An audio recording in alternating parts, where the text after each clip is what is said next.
we're expecting at any moment, probably next week, an announcement from Joe Biden of who his vice presidential pick will be. And now there has developed a story, and again, it's an unimportant story. It won't make any difference in the long run, I'm sure you'll say. That somehow, why is it taking so long? Biden, why, like, it just, I mean, I've now read a bunch of these and there's like nothing to it. I mean, like, why does he have to have made up his mind by now and not in a week? It used to be that we found out at the convention, right? The convention next week?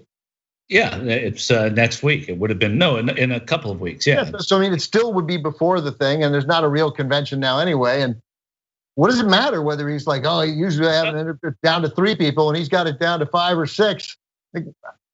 I'm all for criticizing Joe Biden when the time's right. It just feels like this is a nonsensical non-story. Obama named him at the end of August. It matters not at all. It indicates several things to me. The first of which is, I think he probably wanted to name Amy Klobuchar and didn't, cast the net wide enough early, possibly. And then when she became not viable, then he moved on to other people, and the vetting process takes a long time. Nothing good has ever come from naming a vice president. Only bad things have come from it. So you have to be really careful and not make a mistake. And that's what he's doing. And he should have all the time in the world to do it. It doesn't matter. And I think too, that look, I mean, it's harder to become vice president than it is to become president, because the vetting process is so rigorous, and you're only remarkable if you were a bad choice for any of a number of reasons, like Geraldine Ferraro, her husband John Zaccaro.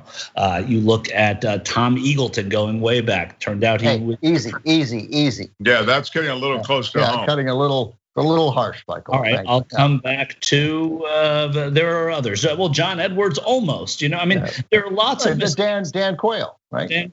Dan Quayle, Sarah Palin, and how ill-prepared she was, and that's a couple of weeks of a cycle, and with Trump on the other side, it's going to be even worse, because that's all that there is to talk about. So I think he should take as much time as he wants. Obama, this is according to David Plouffe, who was his campaign chair, looked around the room before Biden was named, obviously, and said, is there any way, do we have to name someone? Because they knew things were going so well that by naming someone, they were just going to get bad press, whoever it was. And that's why it's a silly little thing that happens. Yeah, but when it's a good pick, Michael, I disagree with you. When it's a great pick like Lloyd Benson, it can make all the difference in the world. Right. That's elect a president. I mean, that's right. Yeah. I mean, without does Bill Clinton win without Al Gore? I mean, Al Gore just thrilled the base. Electrified the building, and it doesn't matter. But it's the only thing we have to talk about, because nobody's campaigning. So it always gets this undue focus, but it's getting a lot of it now. Bob Dole was universally praised. I mean, Jack Kemp was universally praised. Bob Dole was universally praised, right? These were all, and they didn't matter. They don't matter. They haven't mattered since Lyndon Johnson was selected by John Kennedy. I mean, they really haven't mattered, and they can only do harm, and they will. Whoever he picks is going to be criticized. They're going to, so that's why I think he has to go with the most vetted, safest, least interesting pick that he can possibly pick. It is an interesting thing. Like, I mean, I guess the way we have it structured, it would never work. But you could, people voted for Biden, right? People voted for Hillary Clinton. People voted for Donald Trump. It's, nobody voted for Mike Pence, and nobody's going to likely have voted in a meaningful way for whoever Biden picks. But like, you could have it. I mean, there is a scenario in the world where people would run with the vice president as part of the ticket earlier when you're campaigning, right? I mean, for the nomination, you could pick from a selection of people who weren't running for president, which would probably impact some people into not running and thinking, well, I'm going to try to get on as somebody's, I'm going to pair up with Kamala Harris as her vice president. And Biden would think, I'm going to try and talk Amy Klobuchar into not running, and she'll run with me, right? All these things.